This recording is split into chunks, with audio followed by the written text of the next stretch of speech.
Tom, 10 rezultatīvas piespēles, jaudīga spēle. Kāds tev pašam sajūtas šobrīd? Pirmkārt, poši uzvarējām. Beidzot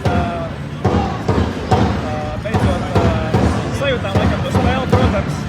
Tā sajūta, protams, vieglāk nāk, ka tu zini, ka tev ir tie plus 30 punkti vai cik mums tur bija. Bet,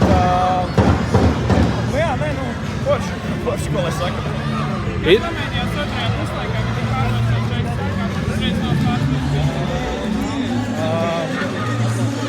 Logistiski saimnājām ģērbēt, vienkārši jāpabeidz šis pirmais lods, tad uz pozitīvas tāds tiešām pozitīvs lods.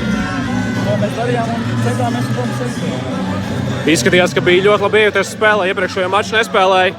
Šodien spēles sākumā arī stils svarīgs, vairākas labas epizodes.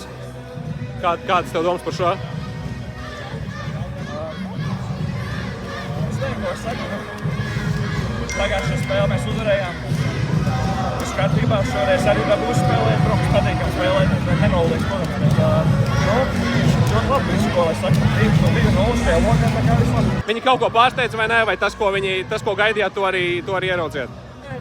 Palielam kaut ko gaidījām, tas arī bija. Zinājām, ka viņi ļoti atvērti spēlēs, tur ilgi nedomās, uzreiz kā dabūja bumbu, metīs.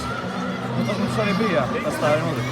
Sākums bija mazliet spraigs, jūs no jau paša sākuma jutāt kontroli par spēli, nebija tādas, jo sākums bija diezgan tāds saspringts. Es domāju, šitās komandas, kurām, es neteikšu, ka nav ko zaudēt, vienkārši, kuras nav varbūt tik pieredzējuši, viņas vienkārši ir jākausē, un arī otrajā puslaikā arī pirmā puslaikā pasparojām, un otrajā puslaikā arī tik nolazām. Ko tev nozīmē spēlēt šādu skatītāju priekšā? Pasaulē labākie fani? Pats arī atbildēs man jautājumu, ko es varu pateikt.